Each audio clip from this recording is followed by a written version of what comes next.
们今天在桃园国际机场，从最早的北京，再来去成都、泸州、宜宾，再到厦门、福州、上海，然后呢再去西安，这次呢来到了广州。我们这是今年呢准备去的第9个大陆的城市，非常期待这趟广州行啊！大家，我来参加一个两岸交流场合，然后我跟你说，我看到一个人，是刚刚老大发现的。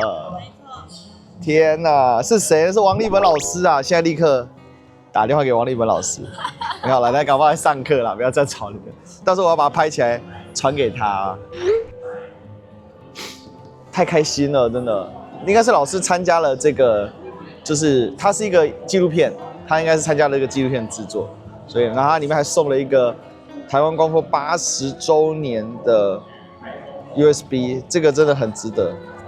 它是个双向的，而且它叫富江之路，就是它是这个纪录片，我觉得超酷。我以为想说送个书要干嘛，原来不是，它是一整套的，而且真的很好看。然后现在呢，我们来到了他们的城市规划中心，这个建筑物非常浩大，很壮观。但是这几天广州都下雨啊，哇！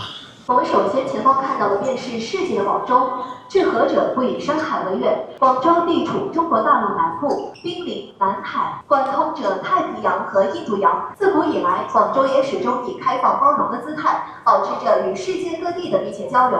进入新时代，习近平总书记提出携手构建人类命运共同体的理念，广州也将延续千年开放基因，深度参与共建“一带一路”。大踏步走向世界，链接世界，融入世界。那在对外交往贸易方面，广州是全国第一个举办进出口商品交易会的城市。自1957年春天截至到目前，会在每年的春秋两季成功举办138届广交会，并且从未间断。总书记也曾经向第120届和130届的广交会致以贺信。而在会展业竞争力指数当中，广州则是排在了第2名。而白云机场铝硼土料则是突破了7600个人次，居国内单体机场的第2名。到了明代，则经过这3城合一，城址逐渐向北拓展到了越秀山上的镇海楼。那这里呢，则是我们此次广州15运会火炬传递广州站的起点。那同时，城南还在宋代燕赤城的基础之上，加建了一个外城。它这个燕赤城延伸，是不是因为它逐渐淤积了，所以它就往这个滩涂就一直要往南淤积嘛？对。哦，难怪这个城越来越大。所以珠江本身它的江的幅度也在缩小。对，慢慢的减少。因为我看这个前面像大海一样，到这边已经开始有南岸出现。是，所以说以前我们人们将其称之为小海。哦，其实它就跟现在整个珠江的脉络是一样，它慢慢淤积。就是慢慢的变窄。那我们可以看向清朝时期的广州城，我们的城址则是进一步向南拓展。城南东西两侧延伸到了江边，形似鸡的翅膀，故在当时也被俗称为鸡翼城，并且城外东西两郊迅速发展，形成了东西两关。至此呢，广州城的格局已经既得稳定形成。我们也能够发现，其实从秦汉到明清，它的中心城址都是围绕这个地方千年不变的。然后下方这些模型，则是刚才所介绍到的朝代它的标志建筑。我们前方看到的便是镇海楼的模型。相传呢，明朝的铁官道人说，我们广东的海面上是笼罩着一股王气，于是朱元璋听后便下诏在越秀山上兴建了它。因为它一共有5层，所以在当时也被称为5层楼和望海楼，是清朝时期我们广州的制高点，现在就是广州博物馆。哦，重修的。是的，我们现在前方看到的这个大模型，则为大家很好的展现了我们广州的古代中轴线千年古道。那这条轴线还一直向南延伸到了珠江北岸的天字码头。那古代的所有北方官员来广州任职的时候，都需要从水路登陆上我们的广州，然后在我们的珠江岸边则有一个接官亭，他们会在这里登陆上岸，并且在城外过于更衣。第2天才沿着这条永兴路来到布政使司。那其实这条古道就是现在广州非常著名的北京路，上面有很多历史文化遗迹。1987年，内地的第1座城市高架桥——人民路高架桥建成。这张照片呢，我们看到的则是我们高架桥建成当时有将近15万市民涌上桥庆祝的画面。2016年，琶洲互联网创新集聚区被审议通过，像腾讯、阿里巴巴、唯品会、小米等互联网企业纷纷进驻。并且在23-24年，它还连续2年入选福布斯中国 CBD 竞争榜单的前10名。我们在这里呢看到的就是广州港和广州府城化的一个动态场券展厅。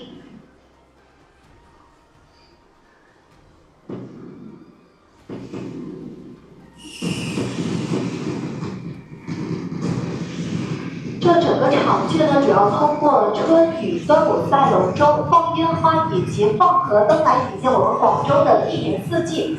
同时，在我们百年1年4季的基础之上，我们还选取了丝绸、陶瓷、茶叶这3个最具代表性的清代贸易元素，沉浸式的创作了3个场景。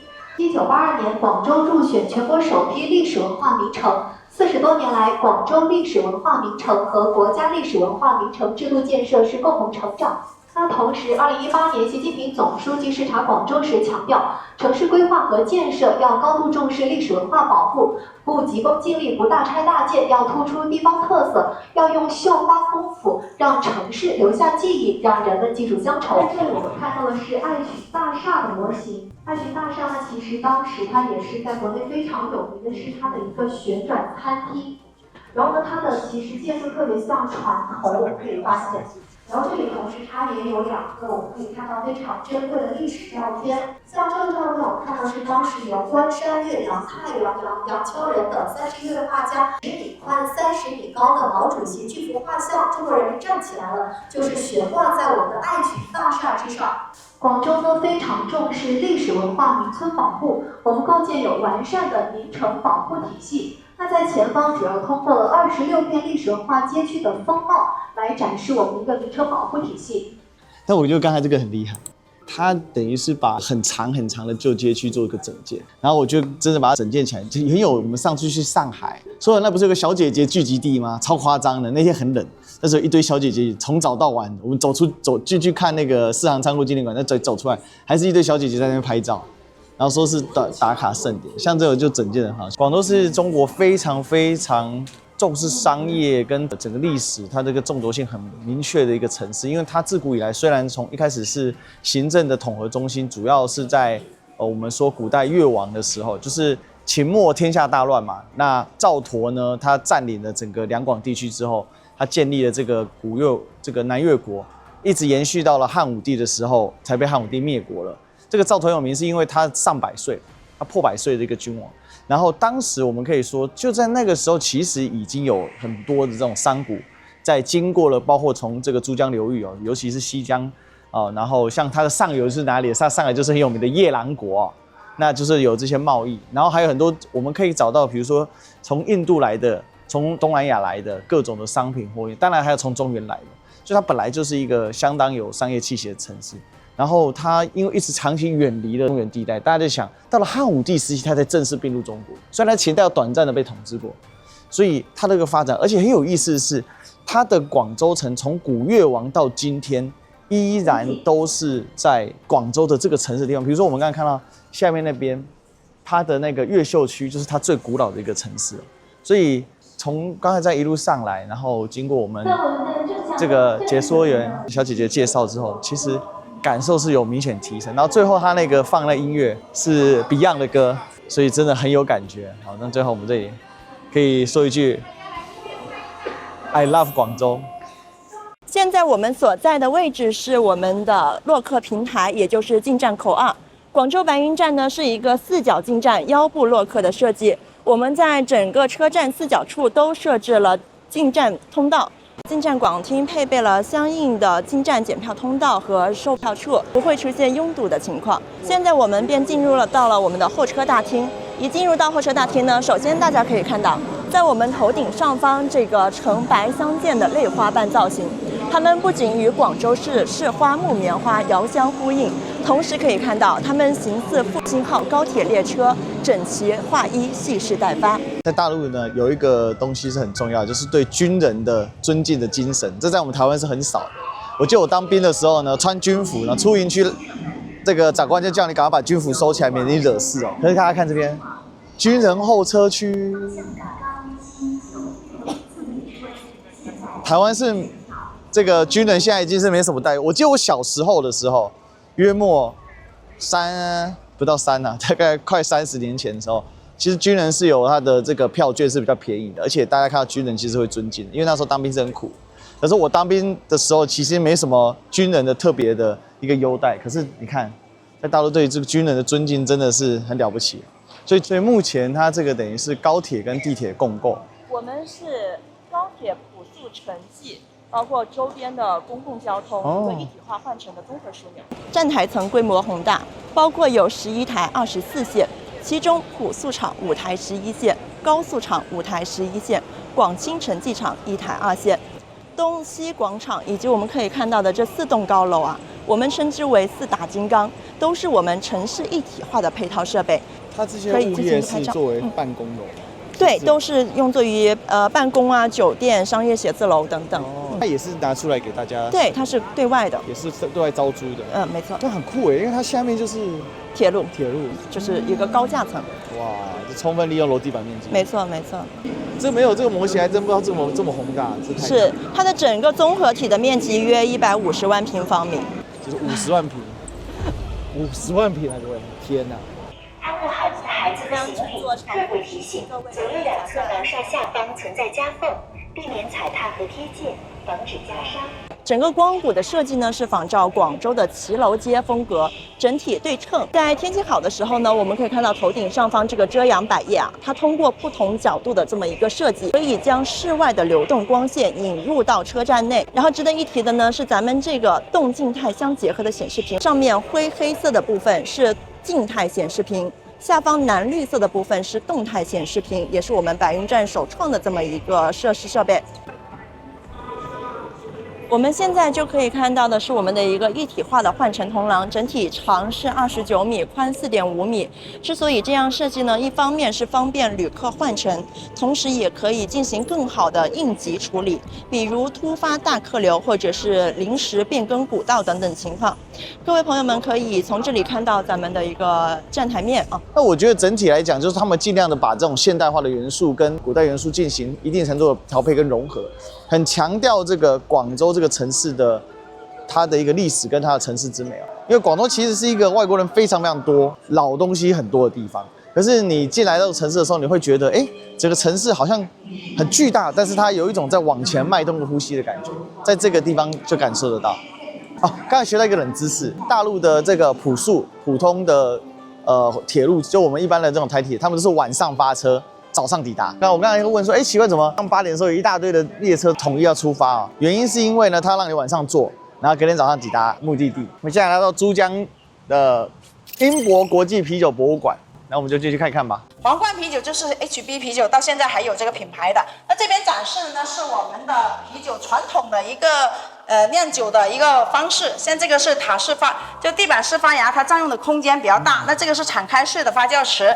汉森实验室它最伟大之处呢，就在显微镜下发现了啤酒酿造的好酵母和坏酵母。它把好酵母提取出来，然后在我们看一下敞开式的发酵池。如果你落进了坏酵母，那你前期做的所有的工作都失败了，也就是说整一锅的啤酒都失败的。那这个汉森实验室，我们把酵母提取出来之后，可以保证到我们每一批次生产到的啤酒都是成功的。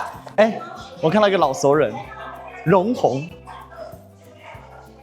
容闳呢是中国第一个近代留学生，然后因为他第一个留学生，他很多事情都跟他有关系，因为他有什么正当的职业，其实他干了很多事，但是就是他最重要的就是把很多西方的东西引过来。你看，他的中国留学生之父容闳，他专做留学事业，但是他做很多的科技相关。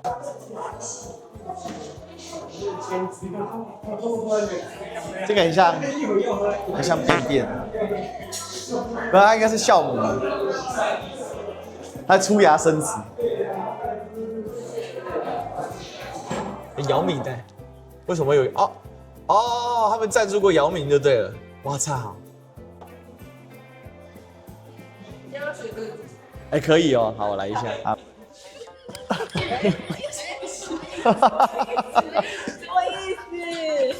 什么意思？膝盖软。这个是珠江，对，珠江。对面的话就是珠江新城嘛，就是广州的 CBD 嘛。然后我们这个地方就是叫琶洲互联网集聚区，然后呢，现在是叫人工智能与数字经济示范区，对，然后江对面的话就是金融城，对，所以这个就称的是金三角。所以那边是金融城，然后这边是 CBD， CBD， 然后我们这边就是互联网集聚区，还有那个人工智能的一个示范区，江对面的话就是广州豪宅区嘛，高的时候卖到30多万了嘛，最高的时候卖到30多万，对，那个已经卖到30多万了，这相当于这边均价的话，基本上都已经在10几万以上了。那据说呢，这里是看这个广州塔最漂亮的地方。其实广州塔就是我们后面。今天稍早的时候，我们在前面的餐厅吃饭了。它原本是啤酒厂，然后改建成意式的浪漫餐厅，蛮有风情的。我们呢过来这边是为了要做一个 city walk， 然后说是要走这个海心桥，走过去之后再回望广州塔，效果非常的炸。哇塞，这个就是珠江了，它流动蛮快，很快。珠江的净流量非常的高哦。全中国净流量最高的河是哪一条？大家知道吗？给你猜。长江。对，是长江哦。第二大是哪里？珠江。没错。大家好，历史的弟兄，我们今天来到广州城的新中轴线哦。那旧的中轴线呢，其实是以前历代下来的古城它所建设这个中轴线。但是因为随着广州城大规模的一个不断的扩展呢，尤其呢扩展到珠江的另外一侧之后，那新中轴线的建设就有必要。所以近年来广州盖了很多新的一些高的标的式的建筑物，比如说往那边看的是我们的广州塔。然后呢，再往那边去的话呢，那个被隐没在云带中间的，那是另外一个高层建筑，然后把它拉起来之后变中轴线，然后中间这里就是所谓的花城广场，那它就把它给整个串起来。它这个中轴线不一定是一条道路或什么，但是它在视觉上面它会很开阔，然后形成点对点连线，然后大家会发现两边像是大门一样，所以这个开阔感非常的好哦，会让人家觉得很舒服哦。每到一个城市，然后都会有的粉丝来前天吃点小吃啊，聊聊天啊，直播。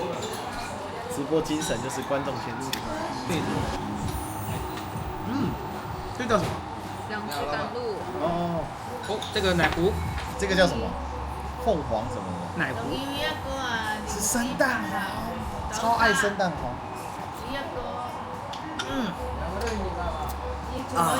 好吃的不要。弟兄，我们今天呢来到了一个我们之前有在我们司徒思明系列讲过的地点。就是呢，广东省知育局，大家有没有想到一个故人啊？就是很有名的陈炯明啊。陈炯明呢，当然在台湾的搜寻里面都会加叛变2个字哦。但是他当时其实是广东省知育局的这个副议长，然后后来也是作为一个代表啊，就是派到了中央去哦。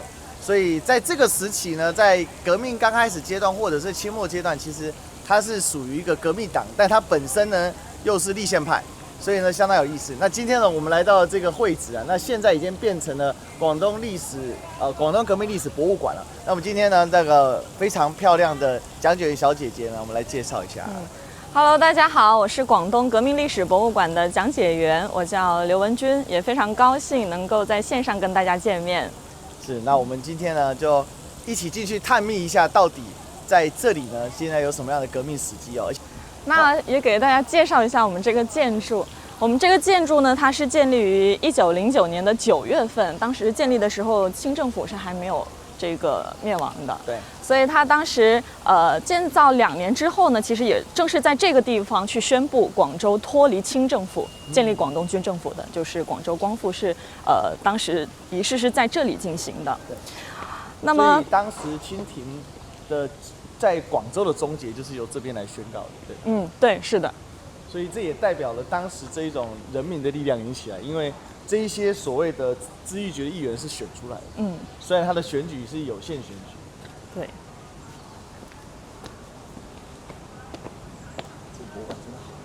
那我们这个展览呢，它是一共分为了6个部分，然后第一部分呢是100年巨变。因为我们整个展览呢，就是从1840年鸦片战争到1949年广州解放，所以呢，在1839年，当时由于鸦片烟毒的泛滥，道光皇帝他就派林则徐作为钦差大臣，那前往广东查禁鸦片。当时去到了东莞虎门以及广州的禁海门，展开了硝烟活动。虎门硝烟。对，日维新的一个失败呢，其实就表明了当时这群人想要改良和变法的道路其实是走不通的。这时候呢，孙中山先生就率先举起了这个近代民主革命的一个旗帜。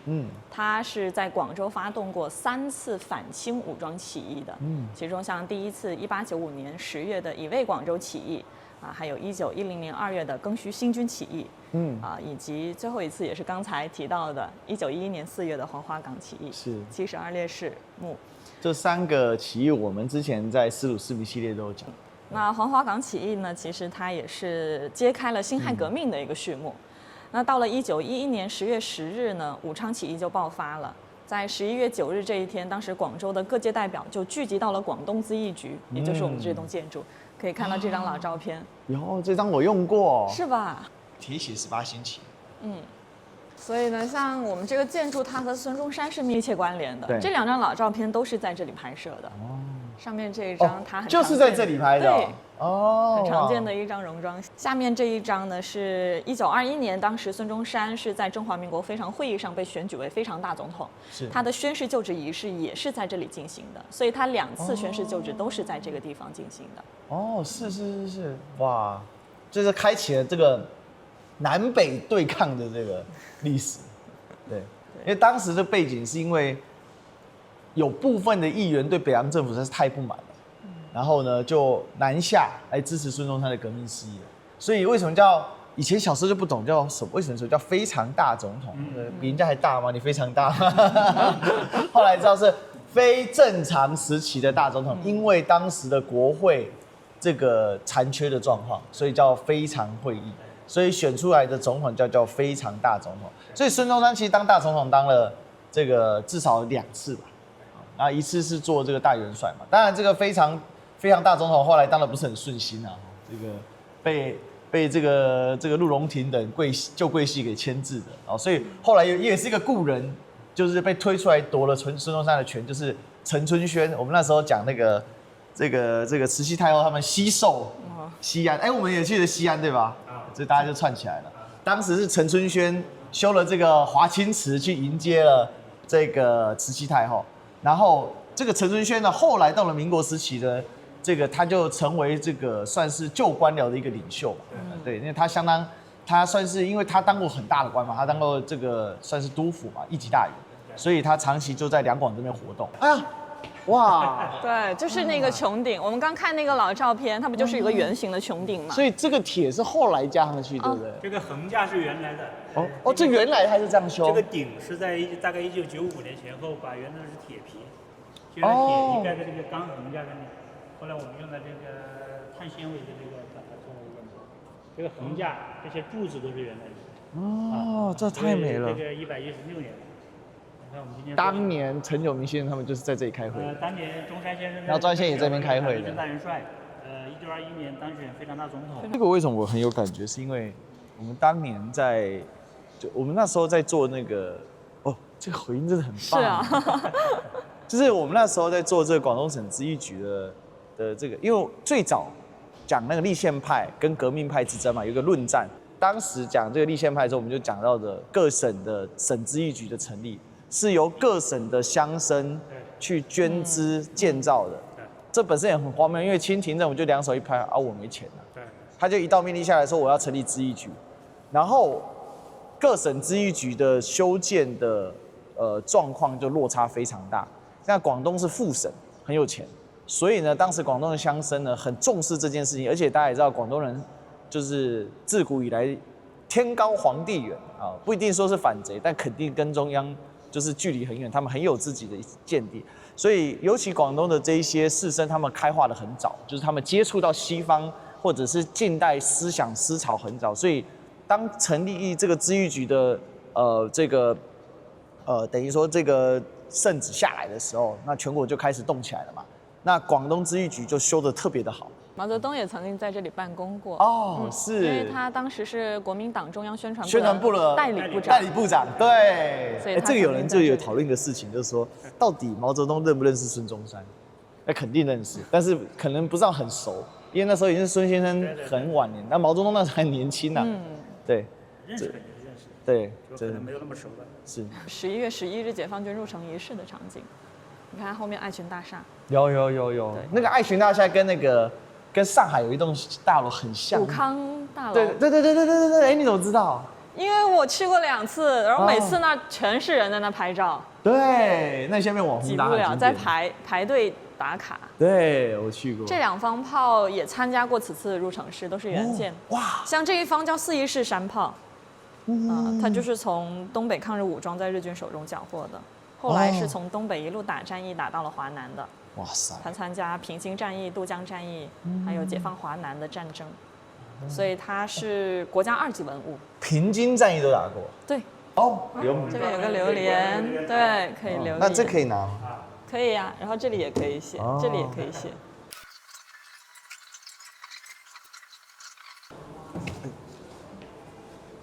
整个这个馆呢，它就是一个原始的古迹，100多年了，那它就在这边屹立不摇啊。而且这是很少数在清末当时，主要就是这个清末的思潮，这革命思潮当中呢，所遗留下一个完整建筑。因为很多建筑物其实是到民国之后才建立的，而这个是少数在清末就已经这个确立，然后建立，而且它整个的设计过了这100多年，然后我们刚才去体会了这个大堂，哇，这可以理解为什么要把大堂盖这样，就是有那个回音，开会的时候很方便啊。所以我们今天呢，很谢谢我们这个导览小姐姐，很精彩的介绍。对，没事。那也希望大家呢有机会能够来到我们广东革命历史博物馆，来我们亲身来体验一下，来感受一下，会有不一样的一个感觉。来这里去感受一下历史的一个回音。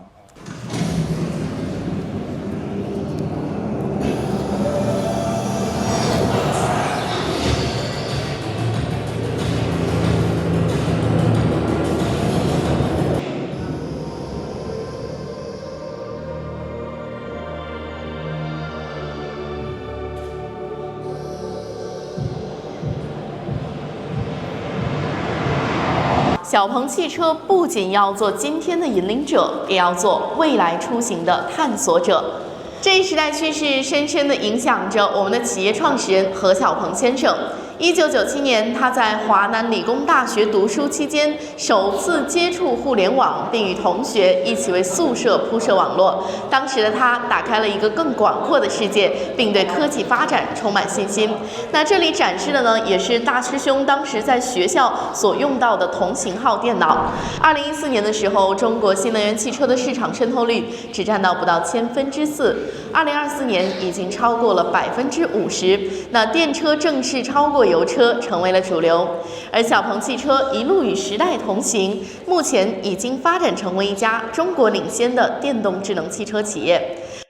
2024年，小鹏用 AI 开启全新10年，图灵 AI 芯片量产上车，小鹏世界基座大模型逐渐显化出智能成果。至此，电动和 AI 成为了小鹏汽车向下扎根、向上生长的树干。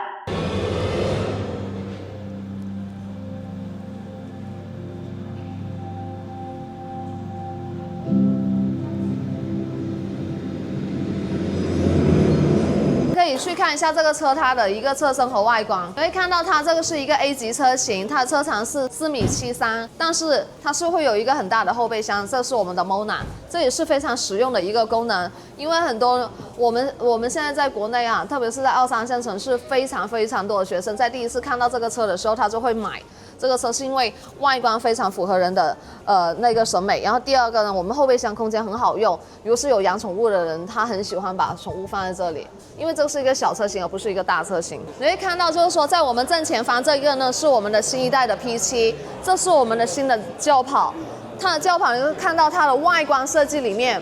很多时候在某个车出来，你会听到好像谁的车，但是这一个很少见，对不对？从里到外，设计师、工程师都是我们自己的员工。然后从侧面去看，它是一个很有未来科技感的一个车型，而且它是一个发光屏幕，我帮你挡住了。它并不是一个真正的凸出来的一个 logo。这一款车里面呢，我们是会有我们的图灵芯片，图灵芯片是我们自己去研发的芯片，它可以在算力算法上面支持 L3和 L4，然后我们的充电速度是1分钟45公里，或者是这一款的1分钟可以冲53公里，我大概冲到80%是11、12分钟的样子。然后我们这一款车，我们在 CLTC 就是国标里面呢，是可以跑到820公里，实际上可能650。然后你看到它的包括那隐藏式门把手，触碰它就可以弹出，而且有时候我们关门的时候，它大概2分钟它会自己收。你好，小 P。副驾倾角，而且你看到它的那个屏幕，它是会转动的一个屏幕，会更流畅。而且这个它用的是跑车的座椅，跑车的方向盘。然后你看到它这个的后备箱也是非常大，这个是电动尾翼，这个也是因为它用一体式离压缩，所以它有这么大的一个后备箱。这一款就是我们的一个全新增程式的一个 S9，是一个超级增程，它的综合里程是到了1602公里。其中我们纯电的部分是有452公里的，63度电池，充电速度是10分钟充313。其他品牌的那个增程式，它电池要更大，充电速度也要更快。这是我们的魔变空间，第3排空间呢，我们可以通过这里的纯电动按钮，比如说我现在先打开它，我就扣这边上面那个。这款车车长是5.3米，但是它的转弯半径只要5.4米，这是它的后轮转向标配。然后第2个就是它的空气悬挂，空气悬挂就像那个越野车一样，如果像我们 BBA。一般是比较好的中高的 BBA 的车型，它可能才会标配那个空气悬挂。你好，小 P。2排请说。我要座椅躺平。2排座椅正在进入零重力模式。哦，是零重力模式，不是无重力模式。你以为太空？对。小 P， 关闭冰箱门。冰箱门关闭了。小 P。2排乘客请说。座椅躺平。也可以。2排座椅正在进入零重力模式。哦，它的躺平就是预设就是零重力模式。打开天窗。天窗打开了。小 P， 主驾座椅往前一点。座椅往前调了。我觉得它最神奇的是它可以控制主驾、副驾。我们现在到了呢老广州最喜欢的北京路，现在这边也是很多年轻人聚的地方。然后大家可以看到，我们现在就有2位老铁啊。来现场，我们还有第3个老铁要请我们吃饭，那我们等一下一起去吃这个道地的粤菜。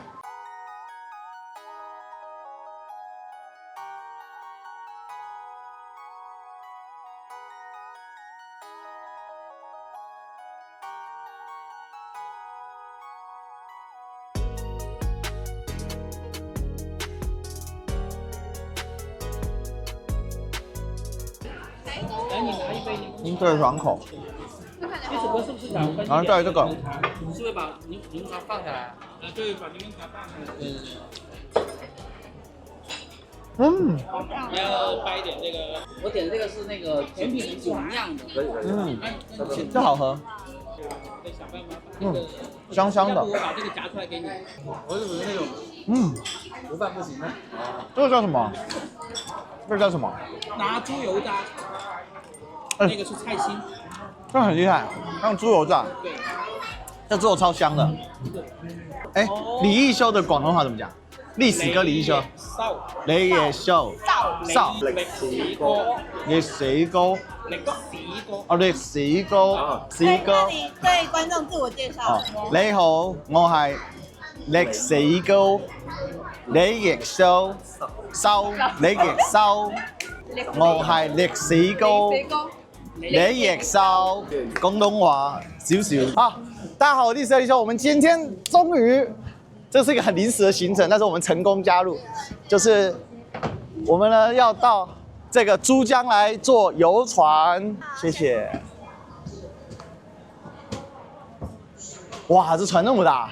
大家好呢，我們現在已經上到遊船的3樓啦。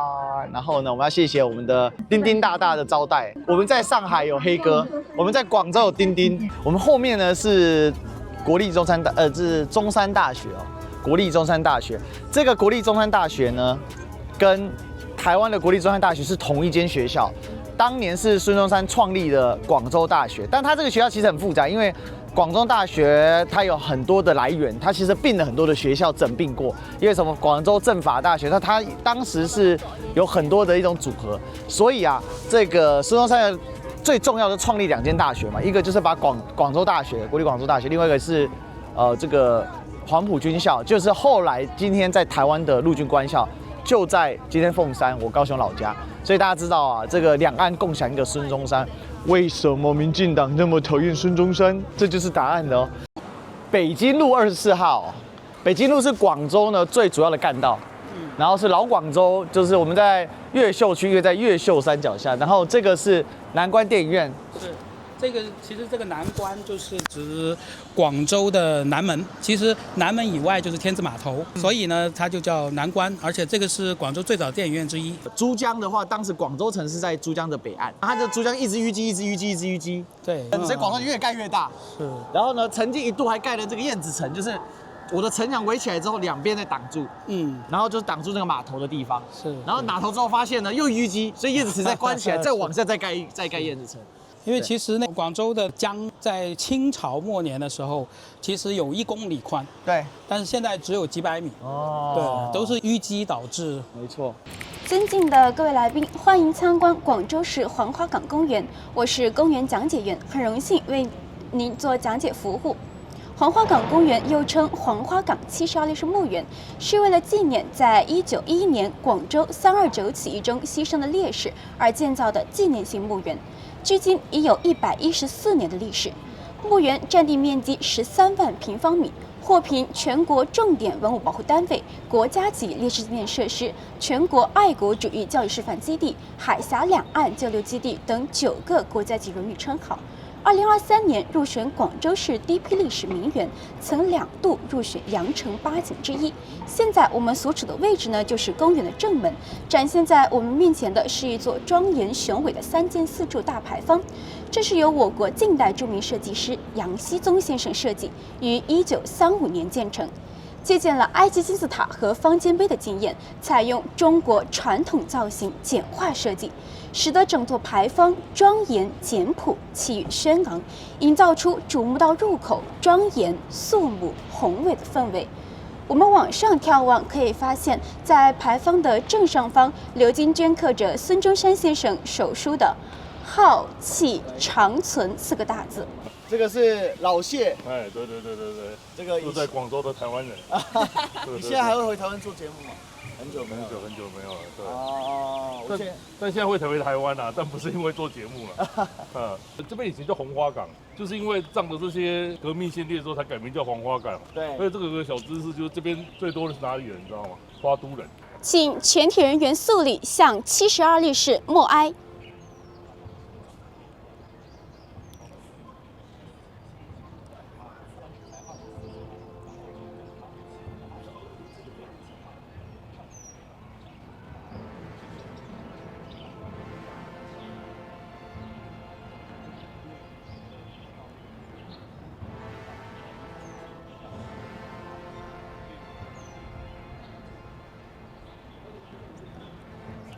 默哀毕，请全体人员向72烈士行3鞠躬礼。1鞠躬，再鞠躬，3鞠躬，礼毕。我们可以去看一下，上面有72位烈士的姓名以及他们的籍贯。方生洞呢，它跟我们公园的一个建设也有一个渊源，就是当时潘达威先生他将72具烈士遗骨收葬在这里的时候呢，只立了一个小墓碑。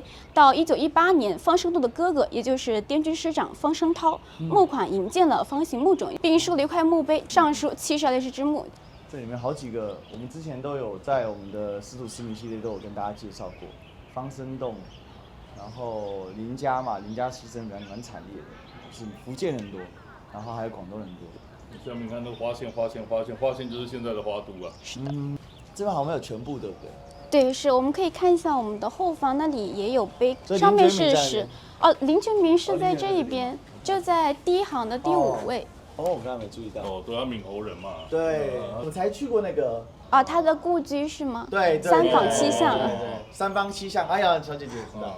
3坊7巷，对，很不错，那时候规划得很好。对，这一块呢，就是地界碑，当时是为了划定我们坟场界限，为划定我们黄花岗72烈士的一个范围。哦，我们这里可以看到军政部长陈潜、广东省长廖仲恺，他们是共同签署了这个布告第11号。可以今天发展成这个样子，真的是大家同舟共济，然后共同努力，然后上下齐心的一个表现啊。所以我觉得大家要珍惜，不要说啊经常对立啊、去攻击啊什么的，没有意义的，就自己过来看一看这边的发展。我觉得中国大陆真的已经不是你想象那个样子啊，这是一直宣传再宣传了。而且我觉得老谢应该感受最深啊，因为老谢是做车品的嘛，对，汽车工业是工业里面的血液嘛，就是汽车工业是可以串联所有的上下工业。我跟你讲，真的零几年哦，你真的没想到比亚迪会发展成这样了。真心说，你就说想到比亚迪，你就觉得那个是。反正就不会想到它现在变成这样子，但事实上中国人还是做到，确实是很厉害了。现在已经杀进前5大车厂了。对，包括吉利啊什么的，哇，真的，以前我们很年轻的时候还做车评，都觉得都看不上这些车，就人家现在比你还厉害，真的。所以我觉得大家还是要多了解啦，就是这样子啊。华语音乐的跨区域传播这个事情上做的一些做法。那我们其实呢是从22年开始做这个事情的。当时为什么想去做这个事情呢？也是就是不管是作为听众也好，或者从业人员也好，其实我们是看到华语音乐正随着包括 TikTok 在内的一些国际社媒的发展，正加速向全球去传播的。比如说，就大家可能都很熟悉的这个案例，就是科目3嘛。这是我们的一个酷狗这边的一个整体的功能简介，这些是比较特色的。它上面有我们的蝰蛇音质音效、AI 的方言歌曲，然后变乐器，然后节奏闪光，以及我们这边还有一些多声道一键强音的类型的功能。这个是介于我们手机的这种设备，它其实音量是有限制度的，但是有一些用户他可能对于希望更大的音量我们会做到去用算法的方式帮它增强到大于原来手机的音量。方言歌曲现在有支援闽南语。这个是我们的那个手机平台上就有的，然后就是你听歌的时候可以将它切换成那个不同的方言，就它可以用AI算法。对的，是的。这么酷。然后这边呢是我们整个的一个酷狗这边的专利墙，声学方面的专利，包含了国内、日本、韩国、欧洲、美国等各类型的一个整体专利。然后我们主要体验一下一些 AI 多音轨以及我们的一些不同的音质还有过渡这样的一个体验。这个是不开任何效果的，这个是。曾听了风里哼着多少的晚奏。用鼓声的话能感觉更加它是通过 AI 算法，然后满足大家在车载或者是家庭影院的环境。毕竟现在汽车越发展，喇叭越多。然后这个是他是说就跟汽车公司合作，还是说自己都？这个是我们自己做的，然后推给各个厂商去接。也就是说，现在其实很多厂商接了我们的那个软件以后，它其实在车里你打开这个就可以听到这种环绕式的效果。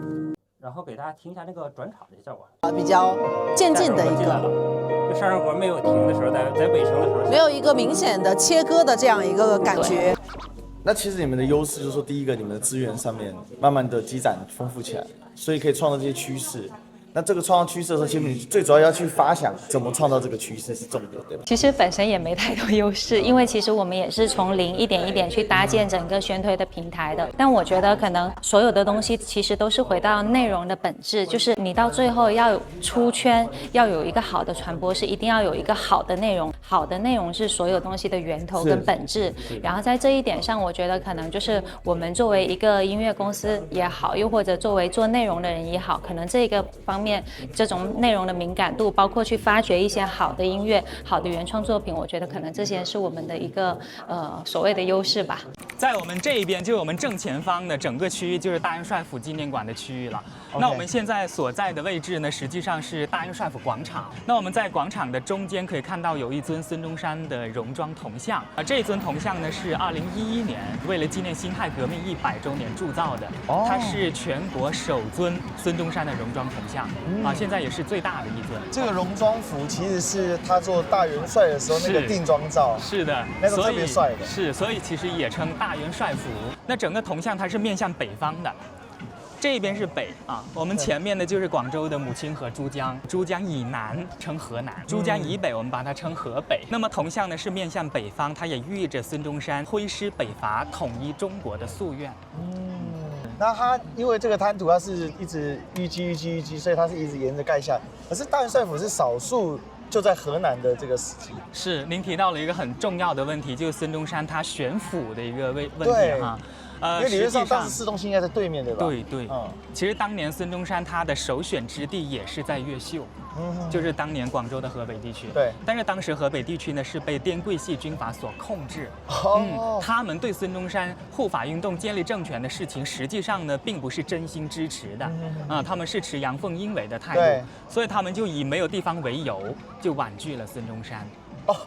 哇，这个我还真不知道哎。所以一会儿要跟您介绍大元帅府的前身，其实是广东市民土厂的大楼。这个市民土是水泥的意思所以它是一座水泥厂。这个水泥厂做办公，对，好难想象。是孙中山呢，他实际上是3次来到广东建立革命政权。对。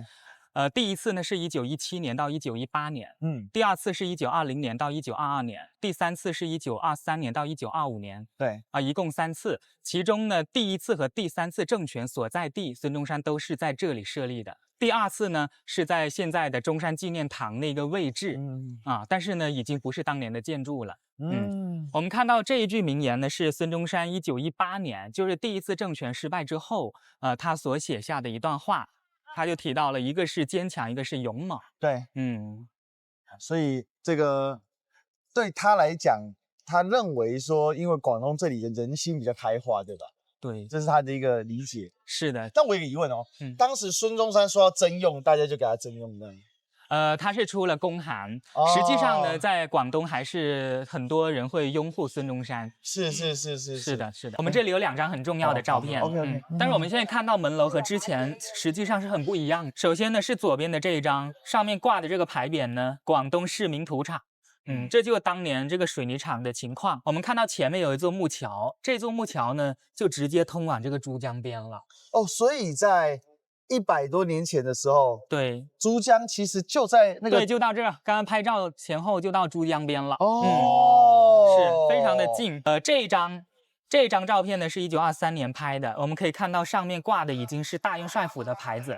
对，但是前面呢还写着广东市民土厂。实际上孙中山在这开府办公的时候，水泥厂还是在正常运营的。太有趣了吧？他这个大元帅府在那办公，后面在弄水泥。对，这水泥厂还是在生产。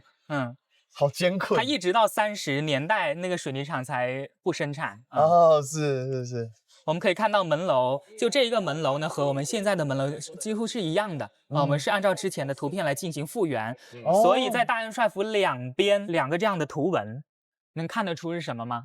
中间呢是一个兽字，有5只这个小动物。蝠，是，这是蝙蝠。对，因为这个两广地区对蝙蝠有这种崇拜，美好的寓意哈。对，就福来嘛。3层的大楼呢，第3层是孙中山和宋庆龄主要工作和生活的场所，2楼呢是孙中山重要追随者的办公室，1楼呢是一些后勤部门。我们是做了一个帅府100年复原陈列。就复原了1923年到1925年间他们在这工作和生活的场景。我们先从3楼看起吧。走。好。这一层3楼呢，就是当年孙中山、宋庆龄主要工作和生活的场所了。我们现在首先看到的这一间呢，是大元帅府的会议室。其中呢，像共产党员陈独秀、李大钊，包括毛泽东，他们都来过。墙上2边挂的这2幅画。它的作者呢是岭南画派的创始人之一陈树人，他当时是孙中山的重要追随人员。我们脚下的这些呢是当年保留下来的水泥花街砖哇，这个是除了这个白色的，因为刻意做颜色区隔。对水泥花街砖呢，主要是它这个图文。对，这个图案非常特殊，中间呢是太阳圆形是太阳的形象，四周的这4个像爱心一样的东西，实际上它是一种动物的形象，蝙蝠。对，因为老广超爱蝙蝠的。你又说对了。很多游客完全看不出来所以我说要靠这个7分的想象。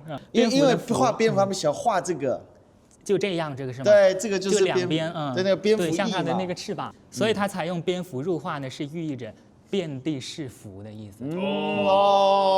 哇！而且我觉得你们很用心，是你把地毯也用了这个。对，因为为了保护脚下的地砖，对，因为磨损太多的话，它还是会破烂的。对，所以你把它用成这个地毯用的一样，并且是做的图文一样的。对，我就觉得好用心哦。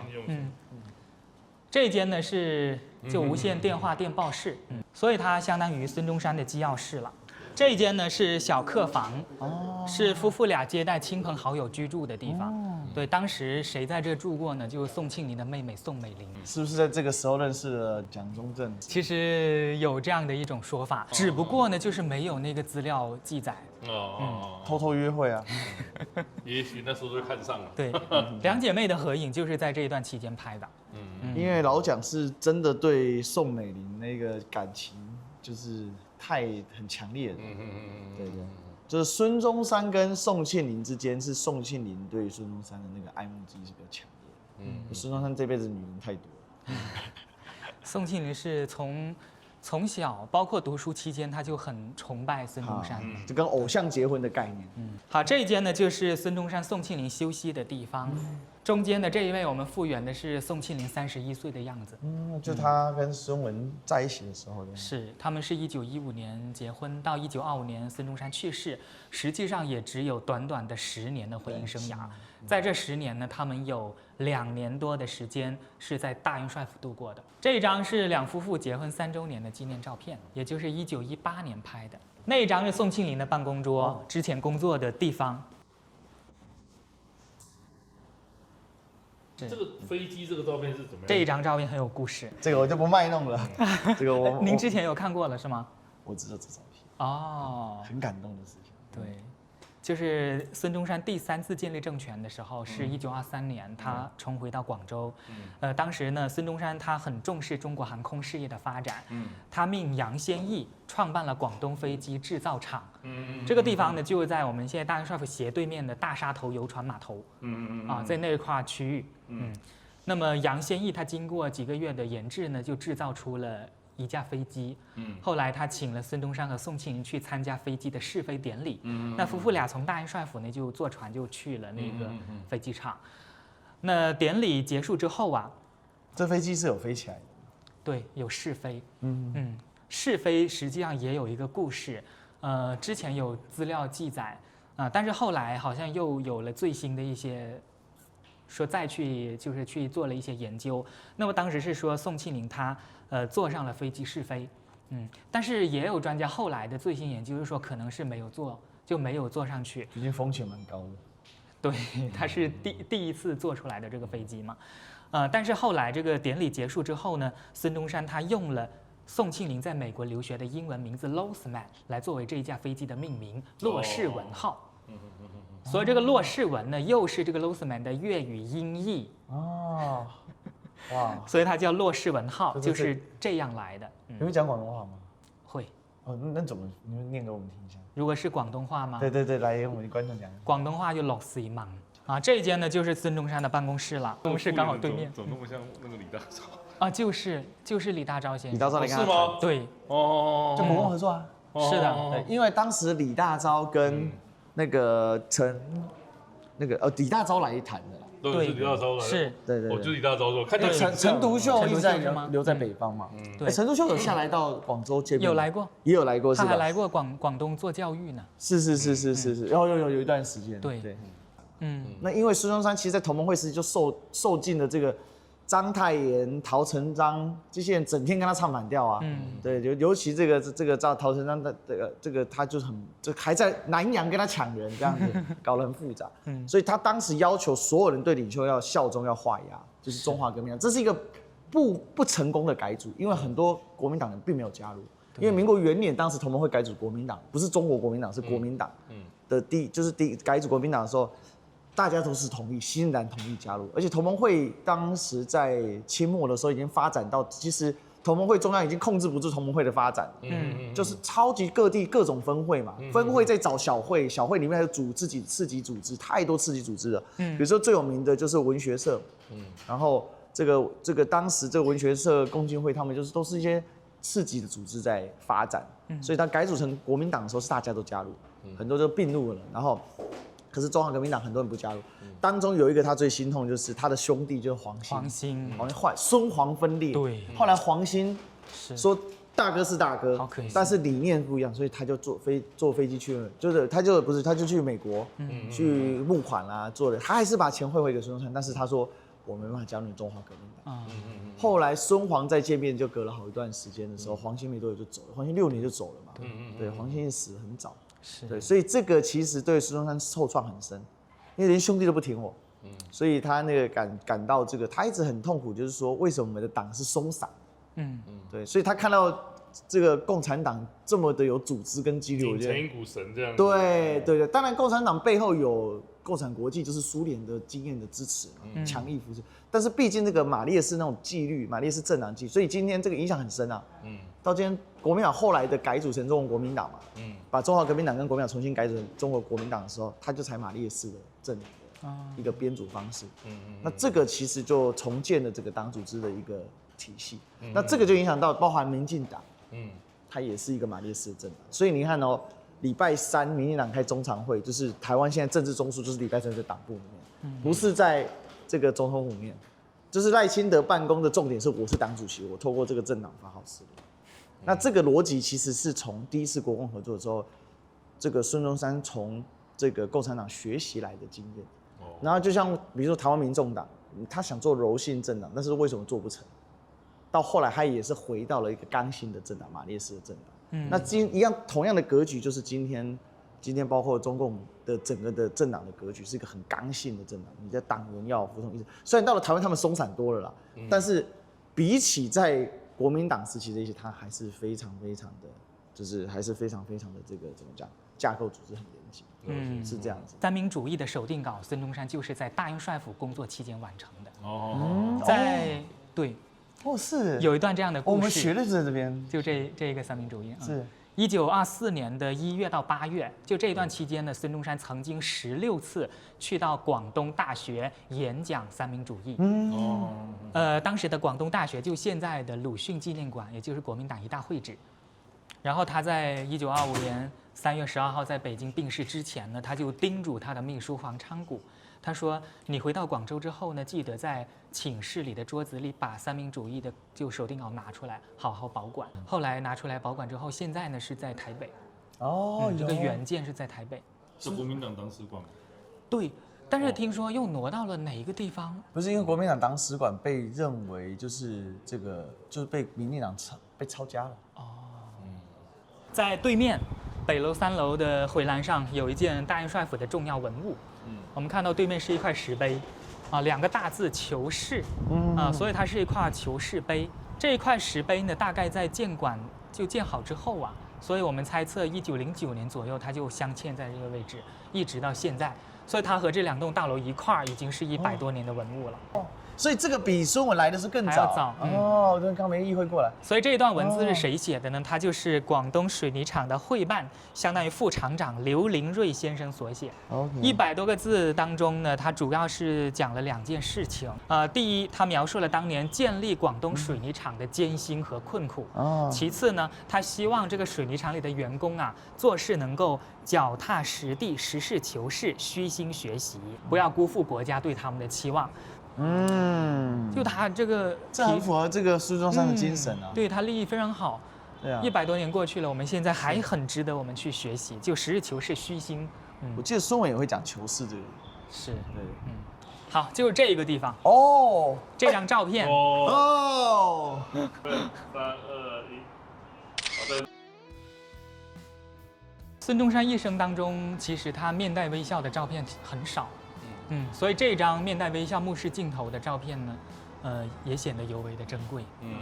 应该是他真的很开心，他的建国大纲给他写完。对，其实建国大纲到今天，这个两岸都还是照这个方式在弄。所以孙中山早年实际上他都是在致力于创建共和。对。然后到了大元帅府时期呢，他是在捍卫共和。就他一路上，对，所以我们大元帅府其实。我们有一个基本陈列，就是叫捍卫共和、复兴中华。就孙中山要做的是捍卫共和，他一辈子的夙愿是复兴中华。你刚才那句话讲真好，讲得真好，真的。创建共和到捍卫共和，哎呀，大家好，历史的弟兄，我们现在呢来到午餐时间哦。那今天呢，老谢中华呢要请我们吃饭。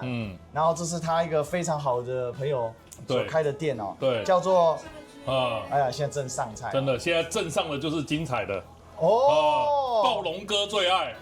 暴龙哥最爱。广东的朋友知道暴龙哥最爱是什么？这个重点一定要让小姐姐吃一下。滋阴补阳。真的。对身体非常好的啊，这么红的吗？对，来，你看这个牛骨棒这么大，跟你的手一样粗。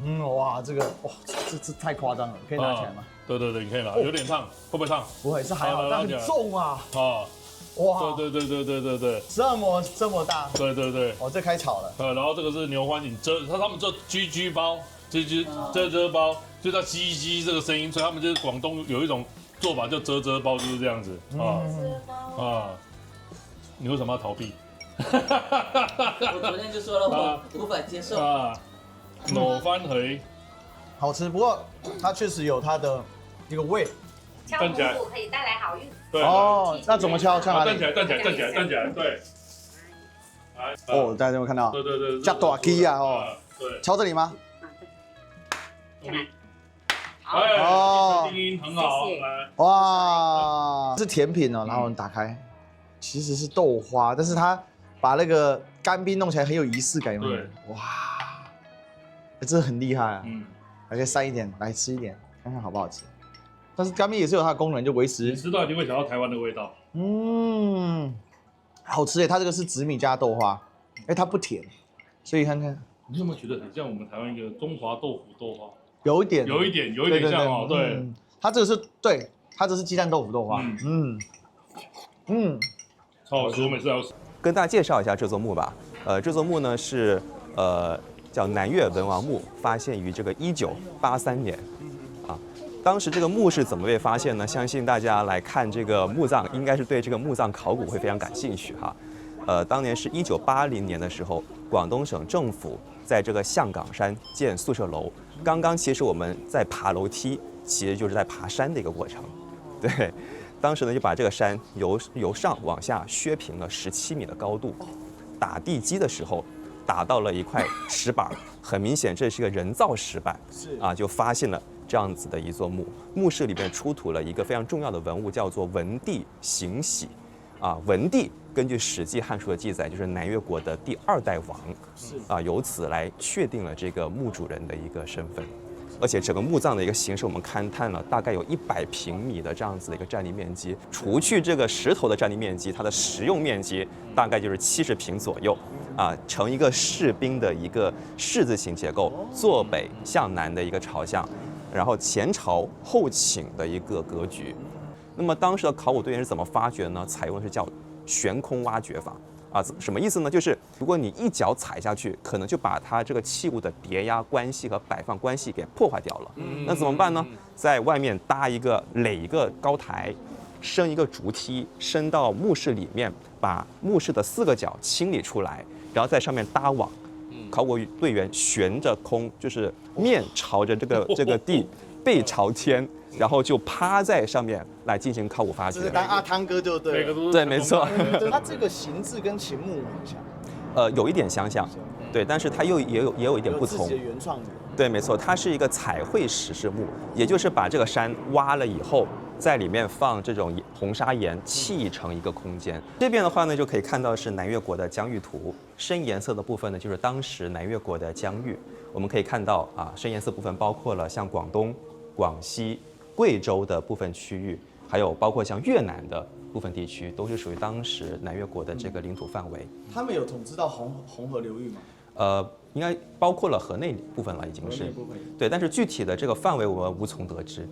对，所以我们在做这个地图的时候，也是简单的在这里画了一条线。对，但其实它有些地图是会画到红河流域，到今天的河内啊。对，因为当时我也有去到这个越南去旅游，有参观过他们的博物馆，看过他们的那个展览。他们展览其实是承认南越国对于越南地区的一个统治的。对，因为他们有一个说法叫赵朝。对，没错，是的。对，他的这个说辞就叫赵朝，对，没错。因为那个越南他们是以姓为朝，黎朝啊、陈朝啊、后陈朝啊，所以它是以姓为朝。越南它有小中华之称，就是它自称小中华，对，所以他们也是仿照中原的制度，所以去算他们的朝代。对，这边就是南越国的一个世系表了。我们可以看到刚才介绍到的武帝赵佗，刚才介绍到了，就是通过这枚印章发现，就确定了这个墓的墓主人。对，我们可以看到这枚印章非常的漂亮，啊，它有3个特点，概括3个字，叫大金龙。啊，大指的是它的大小，这是目前我们考古发现的西汉时期就出土的最大的一枚这个金印了。这边看到就是它的这个丝履玉衣了。刚才提到了这个汉朝，它其实是有这个寓意制度的。对，但是呢，汉朝寓意制度它其实这个形成，其实应该是在南越国之后。但是你们这个发现的时候，应该是已经散开了吧？它这个丝线都已经腐烂了。对，我们可以看一下后面这张图。OK。对，这张图就是当时发掘时候的这个现场拍摄的。由于这个丝线呢腐烂掉了，所以说它整个玉片是散落一地。对，然后当时专家是怎么进行考古发掘呢？采用的是叫做竹签插取法的一个方式来进行发掘。啊，就是在上面放这个棉纸，打石膏，然后在上面放这个新铁板，把整块区域抬起来，翻面。啊，相当于把南越王翻了个面，然后再打上棉纸和石膏，然后再送到这个实验室里边进行整体的这个修复。然后这边这件呢，可以说是我们的一个镇馆之宝。哇，这好漂亮哇！对，它是叫做犀角形玉杯，它是用一块这个青白玉仿造犀牛角的造型来雕刻而成的。对，这个真的是好看，而且最厉害的地方是它这个钻孔的这种技艺啊。对，它把中间全部掏空掉了，而且壁很薄，它没有碎。对，就非常的难得。玉璧是透光的。对，这也是体现出了当时岭南地区它这个工艺和这个文化和中原是高度相似的。而且重点玉器哦，大也很难做。对，没错，你能找到这么大块玉就不容易了。金器的话是小难做。对，这玉器是大难做，因为金器软嘛，好雕嘛。对。然后这个是，所以就是变成说是这种玉器要做那么大很难，因为很容易碎。质地不到位就很容易碎。然后这边这件是透雕龙凤纹纯环玉佩，对，它是我们博物馆的馆徽。对，刚才提到了不是有凤嘛，它就在这里啊，中间它是一个 S 型的一个游龙，龙的前爪和后爪伸出环外，在前爪上面站立了一只凤鸟。眼睛、嘴巴、头上的羽毛和它的尾巴把外环填满。哇，太精细了吧？对，非常漂亮。它体现出了一种就是龙凤呈祥啊，阴阳协调的这样子的一种画面感。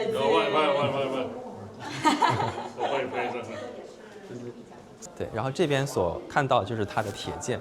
当时南越王下葬的时候，身体左右两侧是摆放的有10把铁剑。对，而且最长的一把达到了1.46米，是目前我们考古发现的西汉时期最长的一把铁剑了。所以你会发现，这个铁剑这么长，而且还有玉来作为装饰，它其实不是一个实用器，啊，它相当于配件，啊，配件彰显身份地位去使用的。今天呢，这是很开心哦，这个南越王墓的展区，虽然小小的遗憾是墓区没有开放，因为在这个维护当中，维护保护当中，对，但是真的非常非常的精彩。我觉得最精彩的点是在于说，第一个，它在远离中原这么远的地方哦，然后它能够自持一个这么完整的规制，文化这样子。对，而且更厉害的事情是，它是用很多智慧，在维系这个区域的和平。其实从史书来看的话呢，越王这个家系啊，在地方的统治一直都是相当的平稳，而且呢，重点他们也是有这种黄老治术的思想啊，对，他并不是一个大力去开疆扩土，然后去以这个拓展为一个他的最终目的，他其实喜欢的是保境安民，所以当年这个赵佗选择留了下来，他事实上他就是选择要保境安民，对，所以他这样的思想更有趣的是，他还扩散影响到邻邦。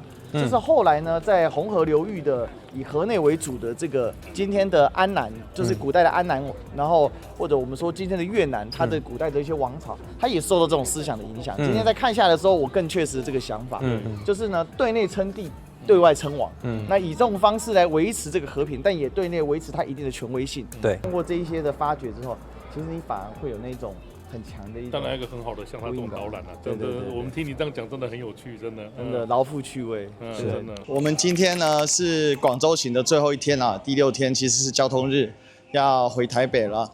那这一次呢算是收获非常丰富，主要是意外收获很多啊。除了呢我们邀请单位所安排行程之外呢，我们去找了一些行程啊。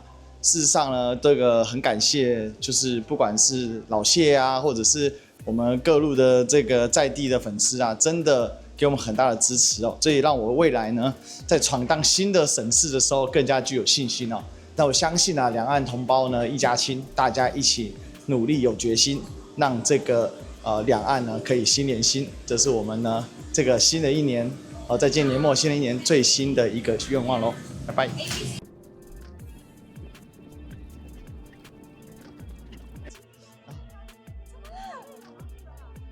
哇 ！Oh my god！ 你疯了！谢谢。好，这也太好笑，这是女生的吧？谁说的？谁说的？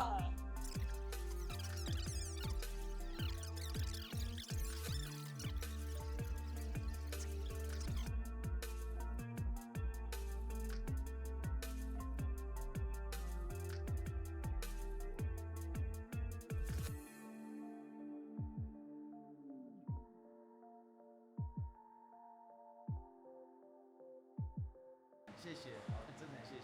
哇，来，把它收起来。哇，这盖子。